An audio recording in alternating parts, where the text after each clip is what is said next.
Hello there, Chris here from Becker's Models, and I'm here again. This is a part 2 of my Talking Models piece because on competitions and judging and so forth, I got a couple of requests in that last video.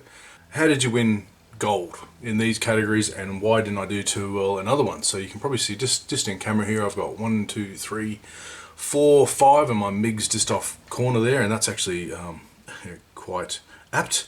But let's get into it. Let's see if I can come up with what I'm trying to do here. Basically, as I explained in my last video in why you should learn how to judge, put your hand up to do some judging at a local competition.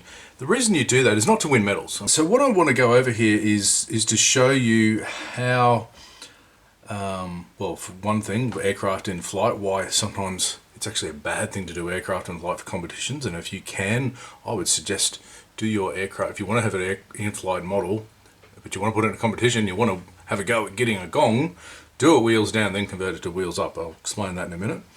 I'm going to go over some reasons why, particularly this helicopter here, the Academy AH-1Z, why that got gold by default. There were only 2 entries in that particular category. If I was being fair on myself, that's not a gold winning model. Okay, it's really a bronze at best. So if there were 2 or 3 other entries in that category, I probably wouldn't have even placed with that, even though I put a lot of work into it. There were a lot of problems. So that's what I'm going to be talking about here. The submarine down here, okay, this is the little 1/144th scale one that I've done from years ago, so I've even got a bit of dust on it, although I think I did wipe it down and some of the rigging's come off in the transport. I'll put that back on shortly. Yeah, why did that do quite well, whereas there was a 1/72nd scale U9 U-boat, and which is twice as length and extremely well made, extremely well built. Why did mine pip that one to this? Why did the I didn't even plan to take this. I just thought, oh yeah, I'll throw this in, the old P-47, and to me I built that over I think a Christmas break a couple of years ago, a year or so ago, I can't remember. And it is literally out of the box. It's a decal seatbelt. Okay, can you see that? Everything is completely out of the box. There's almost no decals on it. There's a few markings there, and I think I masked I masked everything else. So why did that win gold? Okay, why is that one done so well, even though I thought it wasn't even really going to place? So this is a funny thing about competitions. They do come up with some really weird results. Now I think the best way I can do this, let's clear the bench and we'll break it down and I'll go over a few things. And what I've done since that last video was published is I've asked a few people online who were judges, including my good mate Bill, who judged some of my models, just to tell me, hey look, tell me warts and all, what did you see that was good, what did you see that was bad, so I can incorporate this so we can all learn together and hopefully improve for the next one. So let's clear this away. We'll look at these individually, and I've got a few, and I'll see if I can get it in camera here. I've got a few of my placings like this. Really love this one. This is the Academy F-14, but it's done in, as you can see, RAAF colours. It's a what if. And I did another one of these that I gave to my mate Dave, and he was ecstatic. It was done in F-111 colours. Let's start with the Corsair. If you watched my last video, I explained how the judging process, particularly for aircraft, wasn't done just on construction, and if you didn't do too well in construction, or if you had 1 or 2 minor flaws in construction, you get eliminated and then that's it. No. The way we judged aircraft was that if you had a few little things wrong, you'd go to the next stage. If you had some glaring, really massive things wrong, you wouldn't get forward. But then again, if you have any massive problems with your paint job, you wouldn't go any forward. If you had any massive problems with your weathering or your markings, you wouldn't go forward. Now, I wouldn't call this a perfect kit by any stretch. There's quite a few faults in it, and I explained that in my build series when I did this and I did the wheels down Corsair. There are quite a few faults with it. I wasn't 100% happy with how I closed up the wheel wells. There's still quite a few biggish sort of gaps there that I really should have spent some more time filling. And one thing that was pointed out, the judges did notice, was that the tail doors, I didn't get them. Oh, look at that, I've taken off a decal off something. Interesting. This tail door I should have sanded down a bit more. You can actually see it. Let's go on this side. Can you see it? There you go. On that side, see that floor I've done there? Okay. There's it's you know, I should have rescribed that properly, and that's got a ledge. You can hear that with my finger. So that was done at a rush, and also that gap there isn't consistent with that gap there. Can you see that? The gap there on the right, it's not consistent with that. So that's a known fault, and they definitely pinged me on that. There's a few other little faults here and there. These decals from Tamiya, I mean, they're out of register. See that? See how the white there is showing? Okay, the white along the edge there to the blue, that shouldn't be there at all. I had some problems with the decals coming up on this side, so that's not a chip there, that's actually coming up, and also along, again, that's out of register on that side. There's, yeah, again, look there, more white on that side there. So a little flaw like that, if you were going up against another model that had no problems with the decals, I would have got marked down with that. The thing that set me aside with this one compared to some of the other models in that category, and you can probably see it there, is the amount of time I spent painting that. So I've, if you haven't seen my series on how I research these Corsairs, and also this is a paint mule, I hate to say that, but it is. I may or may not keep this, I may sell it. I did this to practice to do my 1/32 scale Corsairs, not to get good at doing 148. I consider this, might be sacrilegious, but I consider 148 scale to be a practice scale because I prefer 132. You'll see it when I show you my stash cabinet later. So I spend an inordinate amount of time painting, and pre-weathering. A lot of the effects are actually done with an airbrush. So for example, the fuel line, the fuel spills there from the center, a lot of the fading and pre-shading and post-shading on fabric areas, that's all done you know, in that painting stage. It's got a double layer of hairspray chipping, so there's actually both bare metal and chromate yellow, so that all goes together. And then of course I spent a long time getting, with the help of Fancherello, the absolutely amazing French aircraft modeler and weathering master, trying to get the weathering patterns done right with all the leaks and so forth. That was all done freehand with an airbrush. So this is a case of where if your paint job is far superior to the average, I'm not to say there weren't any better paint jobs out there. There were ones as good or better than this, but in my category, because I only had a few of those little flaws, the decals, the tail, the underneath was a small flaw, and I didn't have any other major construction flaws. And in fact, the judges said they were very impressed with the way I closed up these wheel wells. And again, this is another thing that's a problem with when you're doing aircraft in flight, is I'll get judged on all this, okay? You won't. If you're doing your aircraft like my P-47 on the ground, okay, most of the time the judges won't pick up that aircraft to look at it upside down. So if I turn it over, okay, I have done a fairly good job of weathering and keeping it clean and getting these yellow lines done properly and all that. There are a couple of, I've got a seam line there that's not properly scribed in. There's another one here. This is a known fault area for the kit, but I should have spent more time cleaning that up. So that's a known little glob. Everything else seems to be okay, but they don't look at that. Okay, they can only see what they can from the side, so they've got this sort of profile. So as long as they can see that the doors are on properly, as long as they can see, yeah, the wheels are straight and you know, everything's where it's supposed to be. I mean, I didn't even have the, you know, the fuel tank attachments. In fact, they've come off. They've snapped off on that one. You know, so I didn't get pinged on that because they couldn't see it. Okay, whereas with the in-flight, they can see it. So I have to make sure that I spend a lot of time getting underneath my aircraft just right. So let's stay with the P-47. And again, this is another case where, okay, the kit did help me. This kit is renowned for going together quite easily, and it's a fantastic little kit. I did this completely out of the box, didn't do any additions, whereas the Corsair, I fully riveted, I wired up I made my own wiring harness, closed up the wheel wells, and yeah, so that's had a bit more effort done to it, whereas this one, no, completely out of the box. And yeah, apart from those issues underneath, the construction was near on perfect. I can't really remember if I had any faults, and I can't remember if the judges told me if I had any problems. I mean, there's one glaring one here, that root there in the tailplane does not match that one. Can you see that? Okay, see the gap?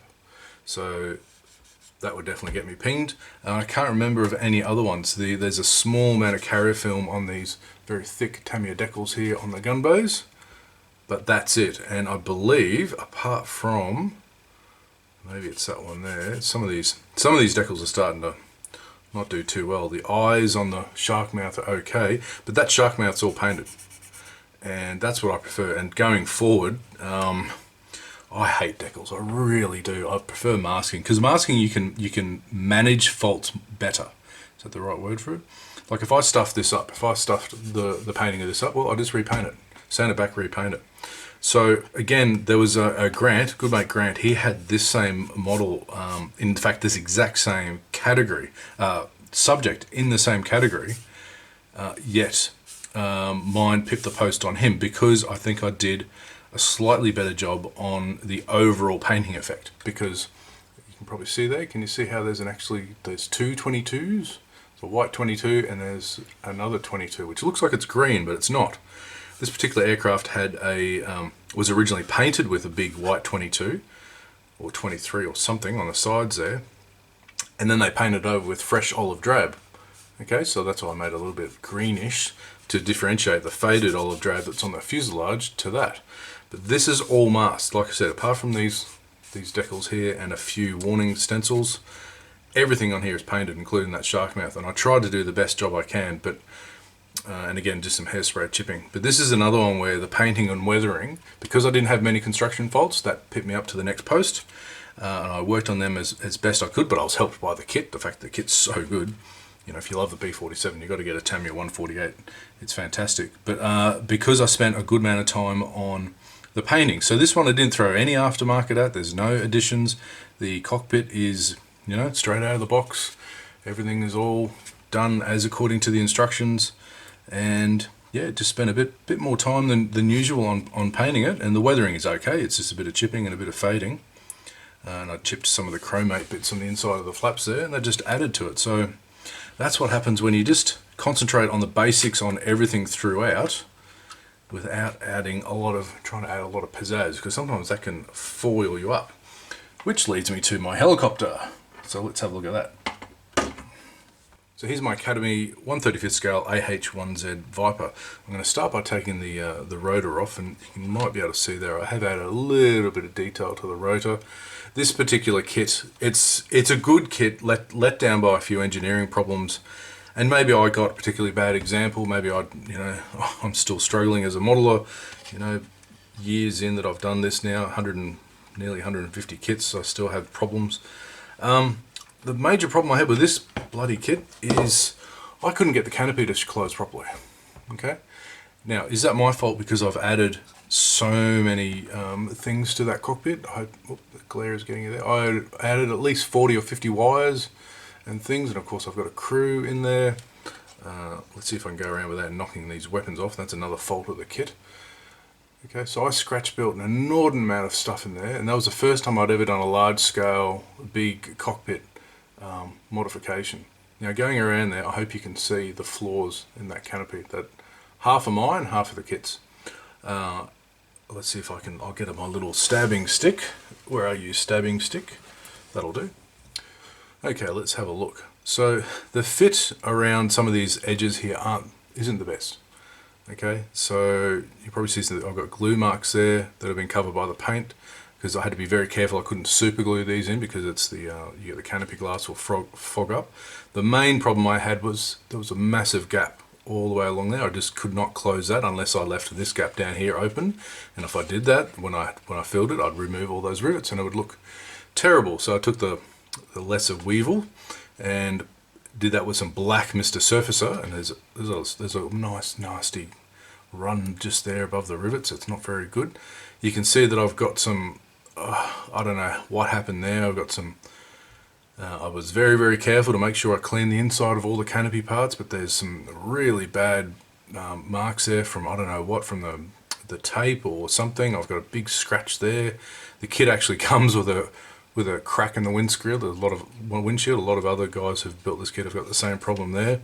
So yeah, and look at this. I've got some yucky residue on this particular canopy, and I polished these up and I cleaned them as best I could, and I could not get that residue off.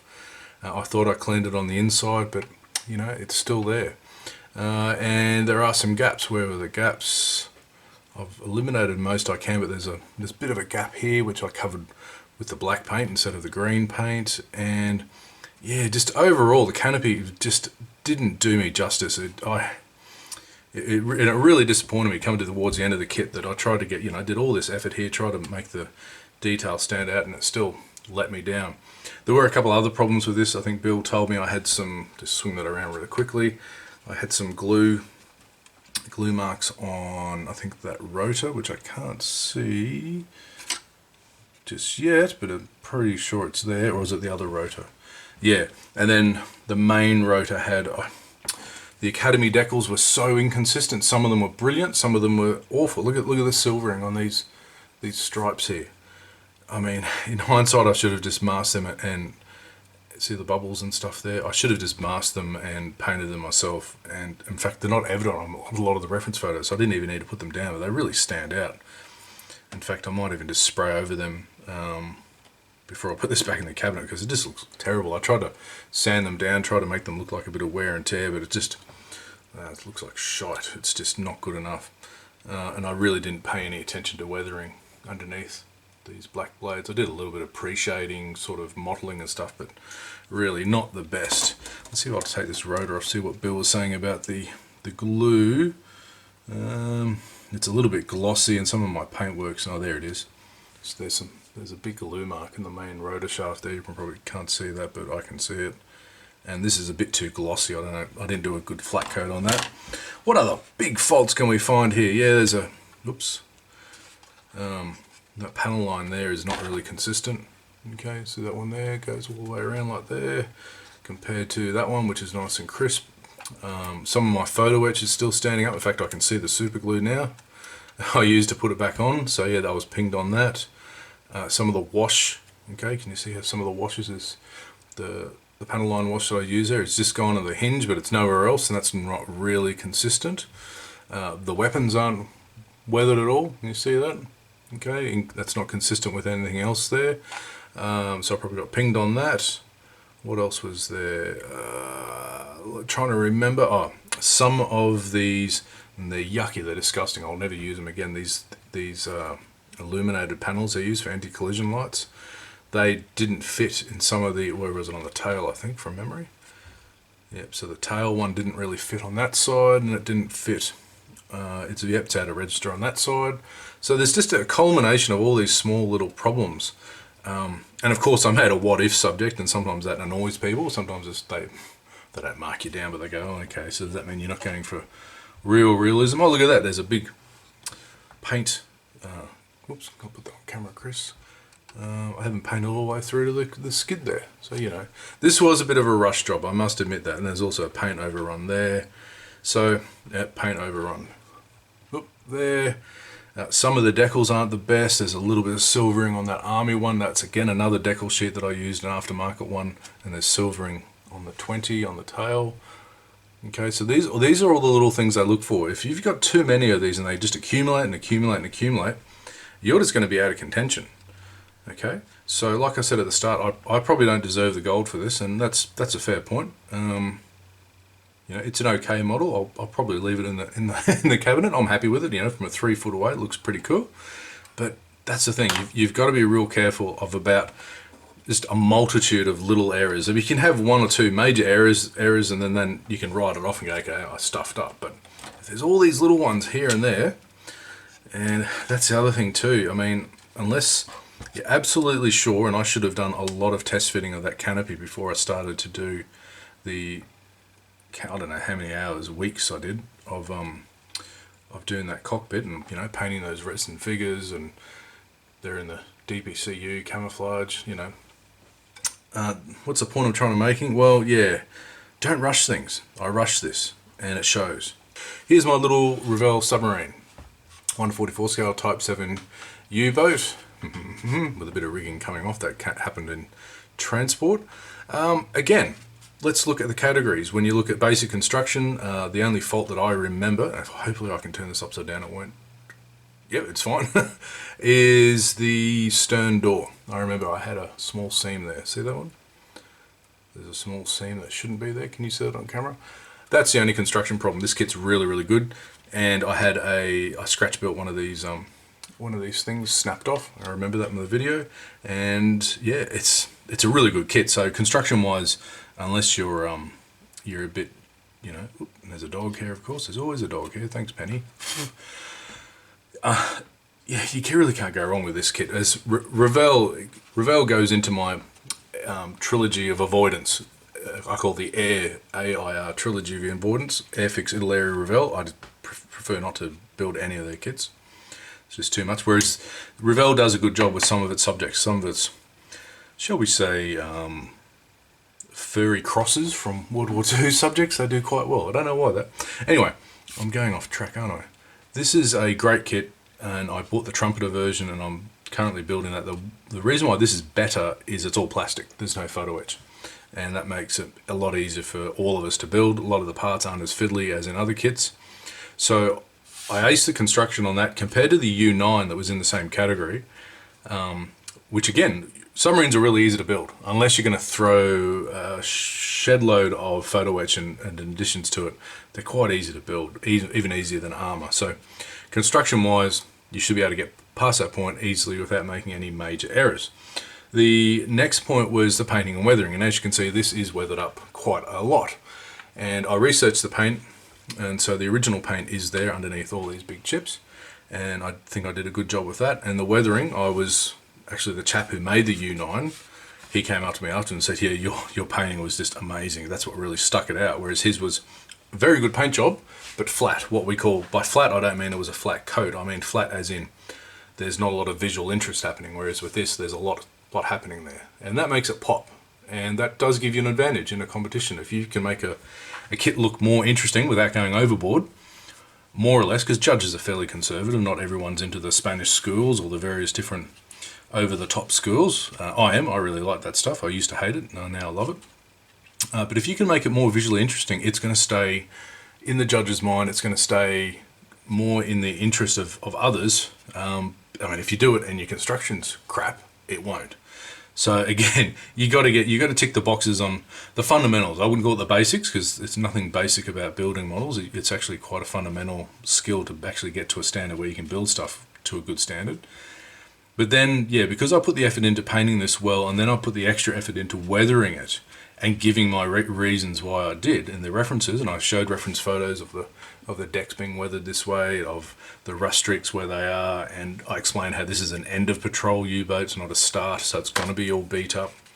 That's what gives you the advantage. And I put a lot of time into this. I was getting the greens correct underneath the waterline. I was trying to get the salt fading, salt effects accumulating in the corners there with enamel washes, and so forth. So I'm happy with that result. There were quite a few in that category that were really, really good. The U9 was fantastic. There were a couple of modern Japanese, I think, or Asian submarines that did quite well as well. But this one, yeah, it stood out because of that visual interest, and yeah, just by putting that little bit of extra effort into weathering it and giving the reasons why it made sense. Okay, and that's something that the judges always look for.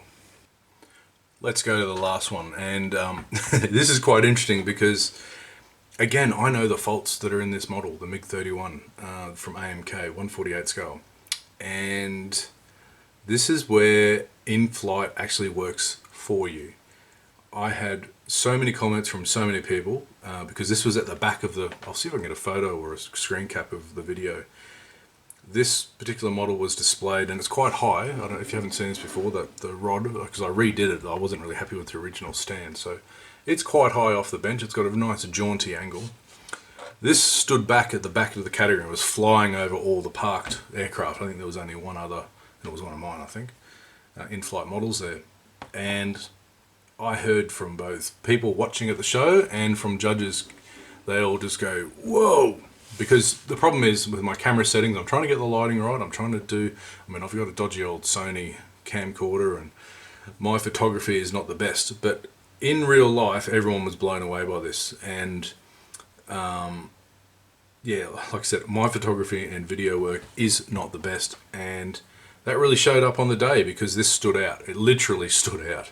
Because the effects that I was trying to go for the highlight on the spine here, the various shading, the the markings, which are decals actually, and you can only just see them really, really close up. The fact that they're decals with a tiny amount of carrier film, and I've got the weathering I've done on the nose there. It really stood out, and that's what kept it in the judges' minds. And as I was talking to Bill just said, yeah, everyone just went, whoa, that looks amazing. Okay, so they looked at everything else, and then they came back to it and went, whoa, that still looks amazing. So again, this is another area where I put so much effort, because I repainted this. I've got a video of this. I'll see if I can put it up. I put so much effort into painting and weathering this. The construction was actually not that bad. This was I think this was medium jets. Medium scale jet, yeah, single media. So there's no extras in it, although it does have aftermarket pilots in it. But here's another interesting point. In our judging criteria, or at least our level, they don't look at figures. So if you've got a figure standing next to your aircraft, it's not part of the judging. If you've got a pilot sitting in there, it's not part of the judging, technically. Although to me, a pilot, if you don't have a pilot in a flying plane, it looks pretty stupid. There are quite a few large construction problems with this kit, including some parts that aren't there. Eagle-eyed viewers who may know the MiG-31 will go, where's all the static discharges on the wingtips? Okay, and on the tails. See if I can see that they're gone. They've been snapped off. If I take it off its stand, if I can, I'll flip it over. The intake fluctuators, the intake flap thingies are missing because I lost them. So where are they? There's supposed to be some flaps there, and they're not there. There's also, I don't know if you can see there, can you see in the writing? I used what I thought was a safe pen. I used an alcohol-based pen to write down TG, traffic grey, in those intakes to show that's how you're supposed to paint them. And it's coming through the paint. So it's got some of my construction notes on it. You got this massive gap here on the inlet. I remember when I was putting this together, because when I dry fitted it, it fit great, but when I put it together, when I was finished, it was just crap. And there's a massive glue run right there. Can you see that? Okay, there's a massive step. Hear that? That's not smooth. There's a big step there for these nozzles. So these nozzles, and there's another big step on this side. I could not get those nozzles to fit. What else was a problem with it? All the stencils, okay, even though they're flat, they all stand out because the marking solution I used on them created a tide mark around every single stencil. In fact, there's, I don't know what that is. It looks like mold. What is that? Or dust or something on the missiles. So yeah, there's quite a bit wrong with this, but so why did I win a gold? Well, yeah, there you go. There's a paint run there, and there's some tide marks there, and I'm not 100% happy with how I did the in-flight when I did the nose gear there. There's a big carrier film around the 73. I'm being real critical of this, and for good reason, because I was really shocked when this won gold.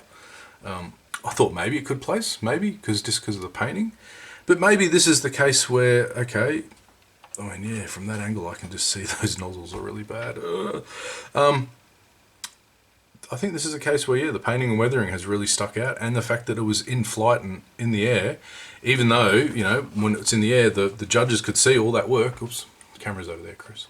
They could see all that, and maybe that was in my favour. I mean, these wheel wells closed up nicely. I spent a lot of time trying to get the right staining and all those marks there. I'm not happy with that at all. Well, I am a little bit happy. It's, again, this was another sort of test run to try to get my greys just right, because what I'm really fascinated with this sort of paint scheme are F-14s and naval aviation, but this was a good segue into it. So yeah, this is another one where, you know, my painting experiments, and I've used, if you haven't seen the video, some of these leading edge slats, I actually painted clear blue and clear grey underneath as a pre-shade, and also on the flaps, and it did work, because it bloody stood out. Everyone just went, whoa, that's fantastic. I don't think it's an A grade model. I think it's a good solid B. Don't get me myself wrong, I did a fairly good job on it, but it still needs, you know, it's nowhere near perfect. So the takeaway message for that is, if you're being too harsh on yourself and you think, oh, you know, there's faults here, it's not going to be good enough. If you've done a stunning paint job, if you've done a really, really good job weathering something, a lot of those flaws will be overlooked, because you know, at the end of the day, we're visual creatures. Things that look really good and stand out, you know, above the pack. And this, like I said, this was literally flying over everything. that stands well in your steed. And yeah, so I'm pretty happy with that one. And I'm more than happy to, like I said, to show you all the faults that are with it, but it helps me with the next one. So, you know, the next one is going to be another F14, and that's what I'll get to and we'll have a quick look at next. Alright, I'll finish this little bit with one of my places that, you know, this one got a bronze, I think, in the 1/72nd scale jet category, and I'll explain why it only got a bronze and why it didn't get a gold, because the accumulation of faults in it is what let it down. And let's run through them all. First of all, the subject and the kit. It's an Academy 1/72nd scale F14A, done pretty much out of the box with all the right options. But I've obviously, because hopefully if you may recognise that that's RAAF. That's an Australian Air Force Revell with the kangaroo flying there. So I used a aftermarket decal set, which was against me from the start. I tried 2 different decal sets and this was the best, and it was still pretty rubbish. I'm never using their decals ever again. Yeah, it's just, the Academy ones were pretty good, but these ones were just not good at all. And this was the best one, the F14D that I did, which I don't have anymore, which I did in F111 colours, same company. These decals were completely better quality than the other one, even though it's the same company. So yeah, I really distrust decals. So what happened? Why didn't this one get a place, even though it does look quite nice, doesn't it? It's I put a bit of effort into the painting and weathering, and I think the construction I did fairly well. The reason was there's just too many faults in too many of all the categories. So starting with construction, I haven't really got some of, for example, in the camera there. Okay, this panel line here is a little bit messy, and so is this one in front of the canopy. I think underneath, I've got to take this out of its in-flight pose. And here you go, the good use for using when you get an award. It's an award I got a few years ago. Turned it into a nice little base. So we'll flip it over, and again, you know, the problem with doing in-flight is you will get judged on the undersides. And look at that, that's that gap there on one of the doors. That panel, the line there is just too big. Okay, and I should have spent more time on it. There's a couple of panel lines here in the intakes that just aren't the best. The panels here on the nose wheel well, not the best. That's 1, 2, 3, 4, 5 pieces of plastic. In fact, that one's not even flush. It should be flush with the adjacent panels. So it's just not good enough, and rightly so. I got marked down for that. This is half the reason why I'm no longer doing, and you'll see if I've got time in this video, I'm no longer going to do conversions. I'm sick and tired of trying to convert kits to in-flight. If they can't do it out of the box, I'm not building it. So that will limit me quite a lot from now on in, but I'm just sick of it. They should have that option. But anyway, that's my craftsmanship. I didn't go well enough with that compared to, say, the Corsair and some other jobs. Otherwise, construction-wise, it wasn't too bad. The kit itself has a few flaws in it, but they're easy to fix. There is a small flaw here. Okay, because like the Tamiya kit, the whole nose slides on to this here, and there's a panel here which sometimes fits, sometimes didn't. And what I didn't do here was, when I was overlaying this decal, see if we can get that better in camera, I should have scribed over that. See, the panel line wash just sort of disappears and it doesn't go in again. Okay, that's a fault, and a really glaring fault that I should have fixed before I put this on the table. And the other side, it's not as bad, but it's similar. Okay, other things, you can see probably that a lot of my panel line washers have tide marks on them, and I haven't cleared them away properly. I haven't blended them in properly enough, you know, around some of these hinge lines and protuberances, but also just here. See that one there? I've got a tide mark in there that shouldn't be there. Some of, like I said, the decals, some of them are okay. On this one here, this Randell, the panel line is okay. I think the other one I had a problem with. Yeah, so the other one I had a problem with. Onto that hatch there, it hasn't gone in. I should have scribed over there. See along that panel line there. I've now done it with my little pointy stick. Okay, that should be the same consistency of that, and it's not, and it stands out quite a bit. So that's something you've got to do at. Particularly with decals, I had a lot of carrier film problems. So I remember seeing them on, yeah, so a lot of the stencils, I don't know if that's catching the light, a lot of the nose step stencils, but also on these, I mean, Academy do give you these wing sweep stencils, decals that help you with the dirty grime. I mean, that's how it should be. It should be nice and dirty like that, but I didn't blend these in properly, and there's quite a few bubbles and silvering in them, so that's just not good enough. What else? Yeah, some of the decals at the front have got some large carrier film artifacts, particularly this one here, the stencil there, and a little bit with this one at the front. In fact, I think it's still not. I should have done another flat coat in there and blended it in. What else have we got that's wrong? Paint job. Okay, so we're doing construction, we're doing decals, now we're doing paint. We've done a little bit of weathering. So you see how there's an accumulation of faults? Okay, I have got some pretty good or bad orange peel on that. Can you see that orange peel? If you don't know what orange peel is, it's when you spray I think it's too far away and it dries before it gets to the surface, and you get this sort of orange peel texture. Even if you smooth it out and you buff it out with a sanding stick, it's still there. You really should cut it back again and respray. So I've got that there, and I've got flume on my paint there, and I've got some more paint work here that's not good. I've got some flat paint in there, which always happens when you spray into a corner. It sort of bounces around, it doesn't go down nice and smooth. And where else? I mean, the paint job is okay. I've got inconsistent flat and gloss along the wings there. Oh, my light's too powerful for you to see, but it's inconsistent there and there. And the last thing is details. I did miss a few details. I forgot to put the anti-collision warning, those light yellow, brown yellow sort of decals on the wingtips there, and I didn't colour in the wingtip lights. You see that there on that side and on that side. So I should have done that. Well, I should have just done it, not better. Just should have bloody done it. And yeah, the weapons are a bit boring. You know, they've got the decals on. They're not weathered at all. I don't think I even put a wash on any of those sparrows or sidewinders. So overall, it's a good model, and so I've got a place, but it's not good enough. Okay, you've got to attend to all those details and hit it off on all those categories, and that's why. I didn't. Whoops. Is it okay? Is it okay? Yeah, it's fine. That's why I didn't win anything with that, even though that is, I think that's quite a nice model. I'll probably leave that in the cabinet. All right, let's leave it at that. Well, I hope you got something out of that sort of after-action report on my so-called winning models and some not winning models, and I hope you got something out of the particular things that judges look for and how to improve your models. And if you're wondering, oh, why didn't I place, or why did I only get a bronze, I hope that really helped. Here's a quick little view of my reorganized stash. I've just cleaned out a few things, and I've decided, you may have noticed I said that I'm sort of over modifying aircraft for in-flight. So a lot of my models that I'm left in here, I'm either going to do wheels down like that MV-22, and obviously float planes are wheels down anyway. But some other things that are designed to do wheels up. So all the 132 Tamiya stuff, that new Das Work one that I just got there, that's done, and also the new P-40 which I reviewed, that's designed to do wheels up, and a few of these other jobbies as well over here. So I'll just leave it at that. I've got a jumble of some really interesting models in there that don't fit any other categories, and I've got some very big model 124 scale ones in there. I really like those big ones.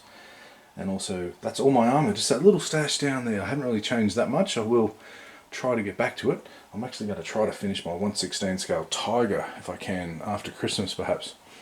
Anyway, I'll leave it at that. Thanks for watching, and I'll catch you next one. If you want to have a closer look at my stash, I can do a separate video and give you my thoughts on the particular kits.